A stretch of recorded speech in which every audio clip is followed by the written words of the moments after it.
Hello, everybody, and welcome to the Troubadour podcast. Today, we're going to do a Metaphysical Monday. That is, we're going to read the poem The Triple Fool by Donne, one of the metaphysical poets. Now, we've been exploring a lot of Donne, and I think this one is a fun little escape in a way, in that it's not the most difficult. The last one we did was the canonization, which at least for me was quite challenging. This one I think is going to be a little bit easier, and at least I hope it's a little bit easier for you. And it's got a playful little meaning behind it, although there is some seriousness to it depending on how you want to take the basic theme of the poem. So let's jump into this one. I think it'll be a little shorter than normal. It's only 2 stanzas. There is some, as always, there's a lot of figurative language, there's metaphors, and it's an analogy, the whole idea. And the question is, he's going to bring up I am two fools. I am two fools, I know, for loving and for saying so in whining poetry. So those are the 2 fools, but we're going to be searching for, I'm just kind of prepping you, we're going to be searching for that triple. Who's the third fool, right? The court jester, the buffoon. And he's going to have some paradoxical statements in there, like wisdom and fool together. Right? Like a wise fool. How can he be a wise fool? So there's some ideas to think about and, to kind of play with in the playfulness of language. So here's the poem, The Triple Fool by Donne. I am 2 fools, I know, for loving and for saying so in whining poetry. But where's that wise man that would not be I if she would not deny? Then, as the earth's inward narrow crooked lanes do purge sea water's fretful salt away, I thought, if I could draw my pains through rhyme's vexation, I should them allay. Grief brought to numbers cannot be so fierce, for he tames it that fetters it in verse. But when I have done so, some man, his art and voice to show, doth set and sing my pain, and, by delighting many, freeze again grief, which verse did restrain. To love and grief tribute of verse belongs, but not of such as pleases when 'tis read. Both are increased by such songs, for both their triumphs so are published, and I, which was 2 fools, do so grow 3, who are a little wise, the best fools be. Okay, let's go through this and see if we can figure it out. All right, so I am 2 fools. So by the way, just so you know, this is one that I've read only a few times just recently. I've done a very minor amount of thinking about it. So you're going to kind of experience what it's like to go through how I go through a poem. And kind of try to figure things out. And a lot of times, a lot of the poems we've been reading, I've read many, many times. I've looked up all the terms. I really try to think about it. I try to look at the historical context. So I have a lot more. This is one I wanted to kind of play with where I don't know. You're going to, hear a lot more of I don't know what that means, right? Where I'm not 100% certain. I might have to look something up. And a lot of times that's just how you have to experience poetry, especially poetry written hundreds of years ago, where there are terminology and words and phrases that we just don't use. I'm going to tell you right now, I'm not 100% sure what he's meaning by earth's inward narrow crooked lanes. There was probably some kind of view of what the inner world, the earth was like, and maybe there's lanes going on. I'm not 100% sure. Of the science, there might have been some scientific theory that I'm not unaware of. Okay, but here we go. The beginning is very simple. I am 2 fools, I know, for loving and for saying so in whining poetry. Now, I think we can all sympathize with this statement. This is the beginning statement. The idea of, I'm sure you've been a fool, you felt a fool for being in love, right? Probably unrequited love. And you've probably done the mistake, or it feels like a mistake afterwards, of saying you love the person and then, of course, being rejected. And that's why you're a fool. And even worse, not just saying so, but in John Donne's case, in saying so in whining poetry. Oh, if you love me, why don't you love me? Well, I want you to love me and all the rainbows in the world. Like whining poetry. And he's, making fun of his own, he's making fun of his own kind of medium. I think he's poking fun of it. I don't think he's like ridiculing it seriously, but we kind of know that person who tries a little too hard, and so he becomes unattractive. Now, the next statement, though, but where's that wise man that would not be I if she would not deny?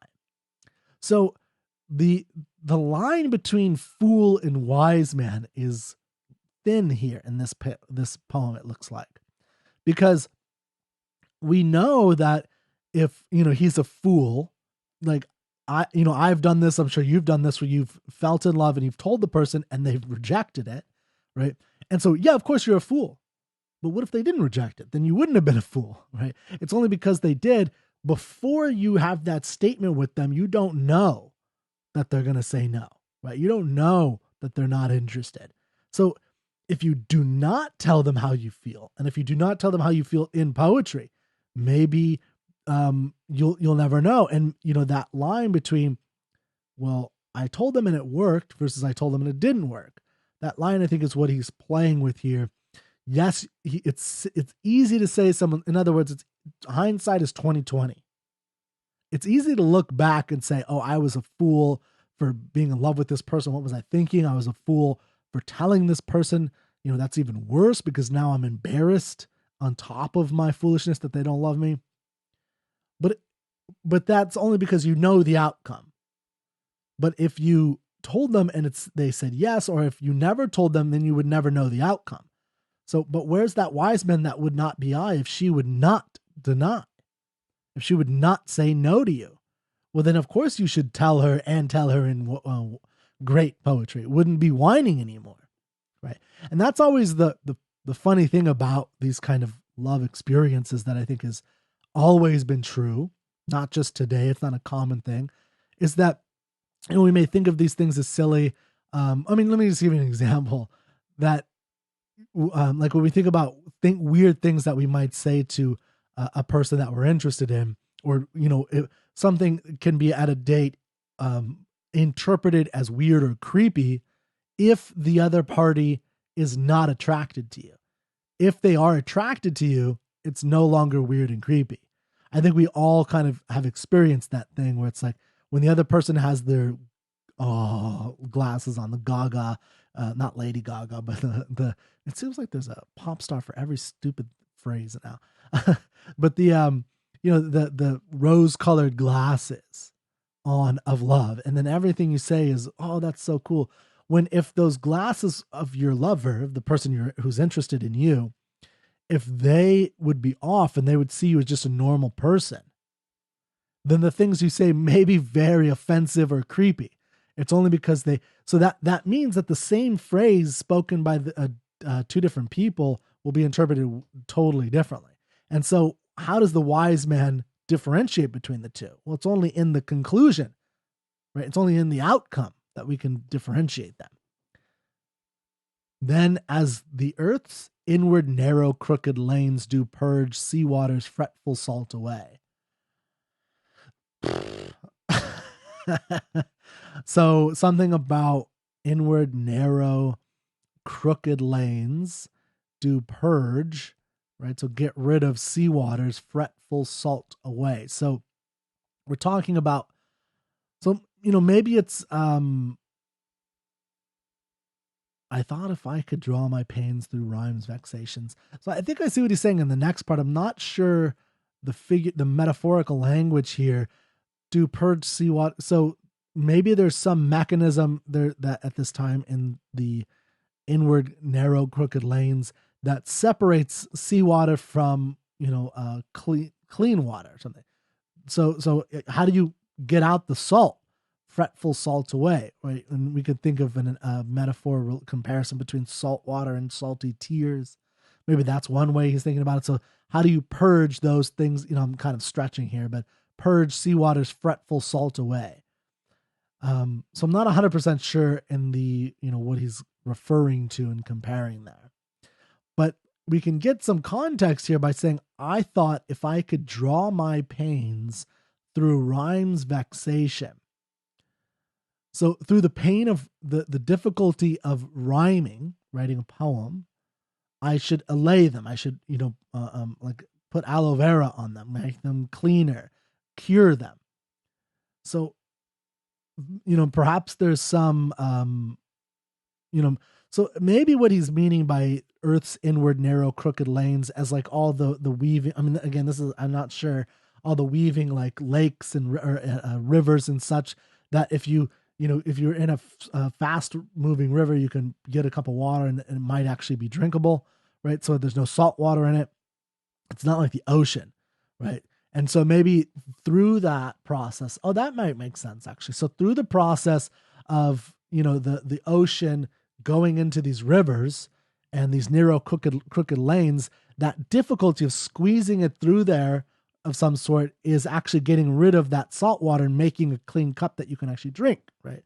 That would actually make sense, because what he's saying next is that he thought that he could get his pain, the emotional pain of being rejected, right, by this lover who wasn't interested in him, through rhyming, which is the similar thing where you have to have this massive ocean of thoughts and emotion and feelings, and you're compacting them into a metered, this is very metered, in a kind of sonnet form. If she would not deny, then as the earth's inward narrow crooked lanes do purge sea waters fretful salt away. So it's very structured, right? I always talk about the structure. So this has a rhyme scheme. This has a I know, saying so, whining poetry, not be I, not deny, crooked lanes, salt away, pains, lanes, pains, allay, verse, away, allay, so, show. So throughout the whole thing, you're getting a lot of rhyming and a lot of meter. And so maybe he's making an analogy between the natural way that the earth, purges salt from water, and the way that his rhyme is supposed to purge his pain and the salty tears. Maybe something. So I actually think that's probably right. My instinct tells me that that's probably something along the lines of what he was aiming for in this this analogy. So boom, I had no idea I was going to come up with that. That just came up within the spot. You saw that happen in the moment, without looking up anything. Okay, so I thought if I could draw my pains through rhyme's vexation, I should them allay. Okay, so now we got through that. Grief brought to numbers cannot be so fierce, for he tames it that fetters it in verse. So one of the things you have in like a sonnet form like this is that you have this setup, right? I am two fools for loving and for saying so and whining poetry, but then you have this kind of answer at the end, expostulation and reply. Grief brought to numbers, the numbers in that's meter he's referring to here, I believe, cannot be so fierce, for he tames it that fetters it in verse. For he tames the meter or the grief. He tames the grief. The pronoun it refers to grief.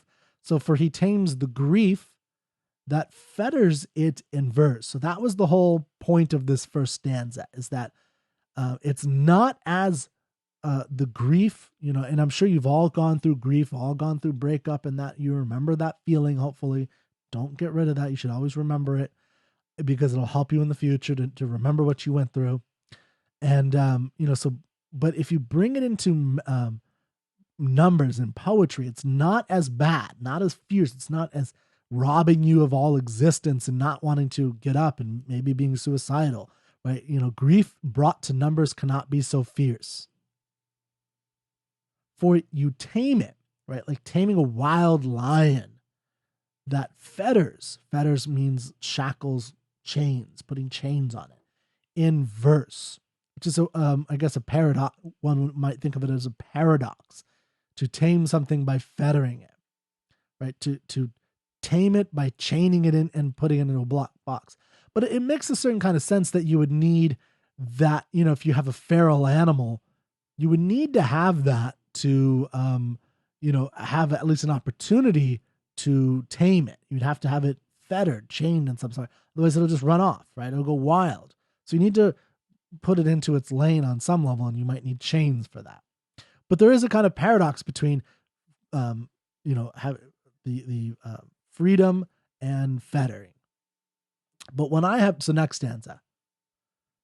But when I have done so, some man his art and voice to show does set, and sing my pain.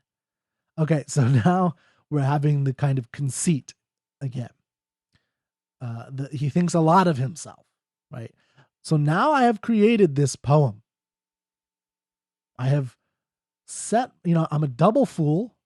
I'm a fool for speaking the love and then, or feeling the love and then speaking the love to the person. And then, though, here's what happens: is I tamed my grief in this verse because I shackled it. But now that I've done so, some man like Kirk Barbera in 2019, or some man in 1600s in John Donne's time, his art and voice to show, right? So he's going to show, maybe he's going to sing his love to a woman, or maybe just to himself, to experience the love, the grief for himself, does set and sing my pain. So he's broken the shackles. I've broken the shackles of his grief. Maybe we can look at that by reading or singing this poem, this singing of his pain, right? His double foolness.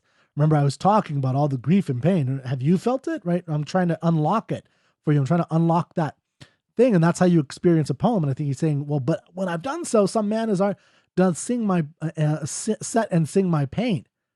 And by delighting many, hopefully I'm delighting you guys, frees again grief. So grief that was now shackled, fettered, which verse did restrain, is now free.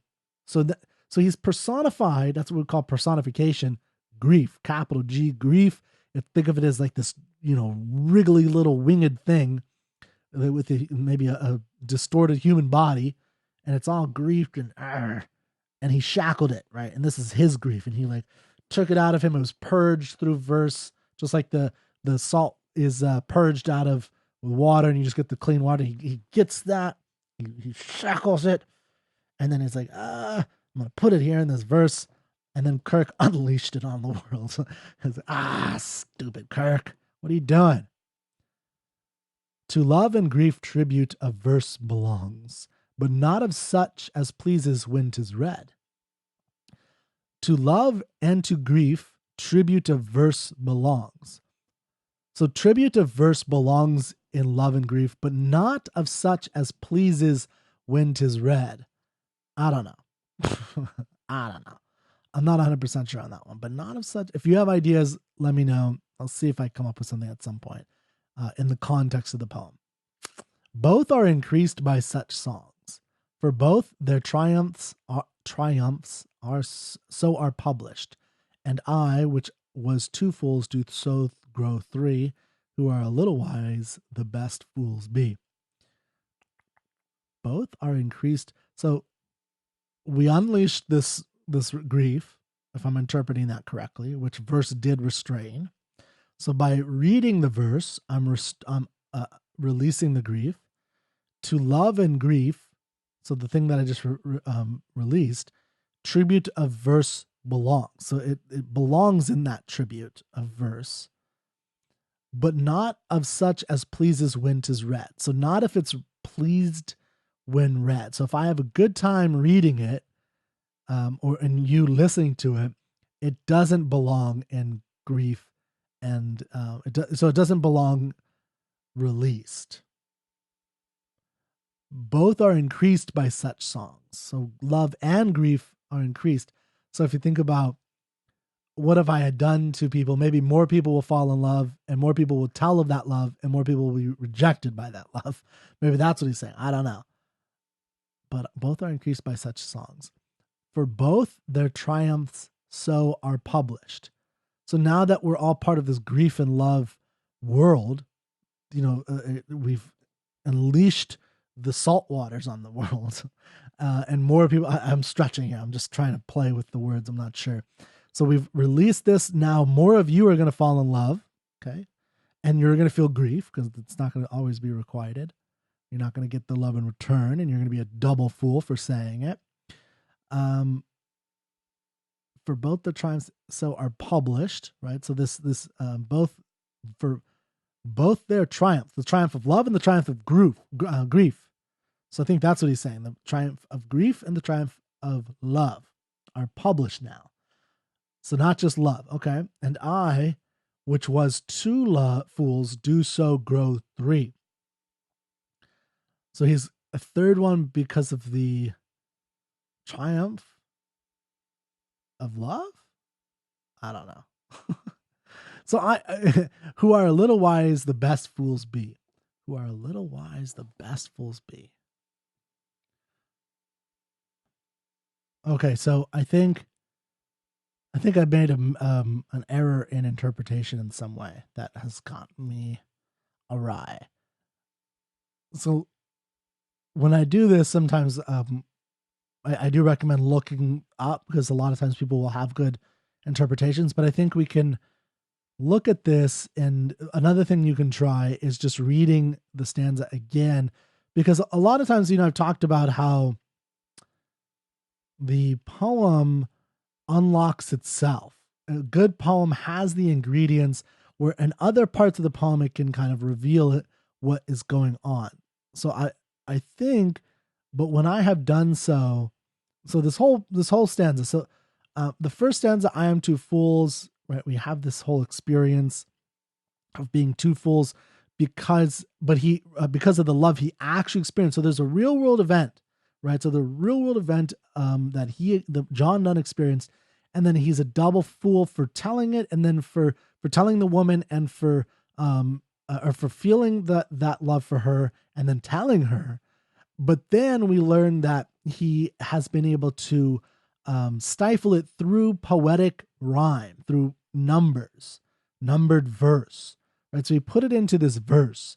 That's the first stanza, and that has filtered out the tears, the salt tears from the salt, and really, and he's making that analogy of the rivers, which I'm pretty confident is what he's saying there.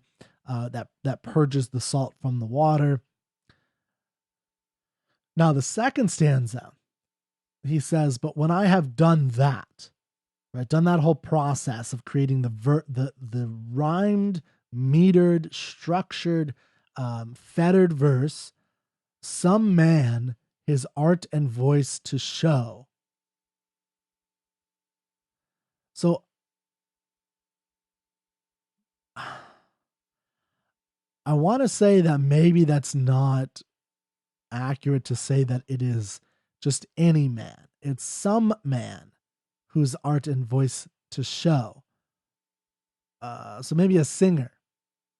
So maybe, this John Donne wrote songs, and lyrics can be sung.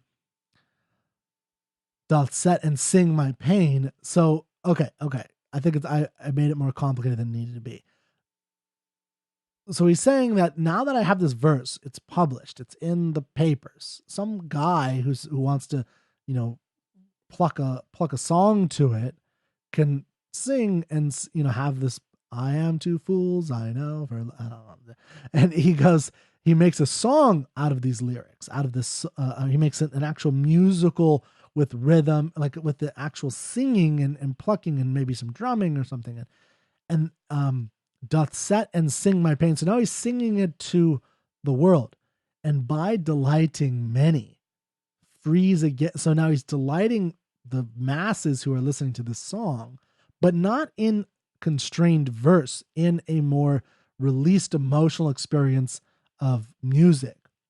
And he frees again that grief, which verse did restrain. So verse restrained it, music released it. Okay, I think that singing released it.